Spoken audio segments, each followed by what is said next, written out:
Oui, ça n'existe pas, la pensée de droite. Ça peut pas exister. C'est impossible.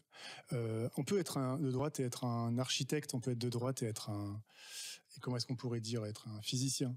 Mais dans la science sociale, c'est impossible d'être de droite et de penser. Franchement, c'est impossible. Parce que si vous regardez la société, si vous vous mettez simplement à étudier la société, ben vous voyez nécessairement des phénomènes qui vont devoir être pensés comme de domination. Vous allez voir des migrants qui se noient et des groupes capitalistes. Vous allez voir le féminicide. Vous allez voir les femmes battues. Vous allez voir l'homophobie. Vous allez voir aussi les luttes de libération. Vous allez voir la surreprésentation massive des Noirs et des Arabes dans l'appareil carcéral. Vous allez voir le rapport au vote. Donc vous allez voir des phénomènes objectifs de domination, d'exploitation, de prédation, d'injustice qui sont comme patents. Et si vous étudiez pas ça, de quoi vous parlez ? Qu'est-ce que ça veut dire, parler de la société sans parler de ça ? Ça veut dire mentir sur la société. Ça veut dire inventer des concepts négatifs par rapport à la réalité. Ça veut dire faire diversion par rapport au système de pouvoir et de domination objectif qui sont à l'œuvre et de vouloir à ce moment-là inventer des choses pour le nier, pour le dénier. Donc soit mettre tout dans les cerveaux des individus, dénier les déterminations, dénier les rapports de force, etc. Donc faire de la psychologie comportementale, etc. Mais tout ça, c'est de la mystification. C'est-à-dire, en fait, c'est ne pas voir le monde. Et si vous vous inscrivez dans une production de discours qui parle de la société sans parler de la société, bah vous n'êtes pas un savant. Vous êtes un idéologue, vous êtes un essayiste. Je dis pas que la droite peut pas articuler des mots avec sa bouche. Je dis pas qu'elle peut pas faire des traits qui formeront des lettres avec sa main.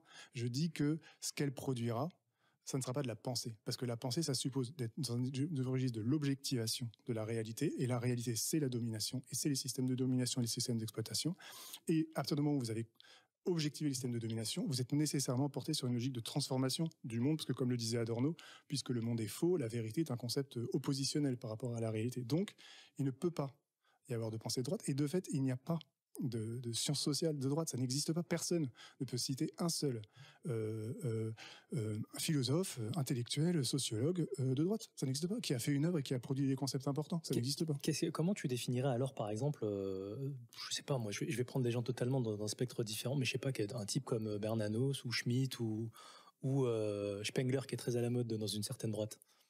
Oui, à droite, bien sûr, c'est des idéologues de droite, mais moi ça me concerne pas. Tu les mets pas dans une catégorie. C'est un romancier, c'est un peu différent. C'est des romans, c'est un peu différent. C'est pas de la science sociale, c'est pas de la pensée.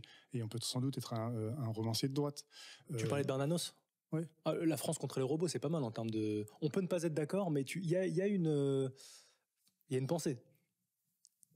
Moi, on peut avoir je sais pas comment, déjà c'est la question de la critique de la technique et tout, moi ça m'a toujours semblé être un grand thème réactionnaire de toute façon, mais c'est vrai, mais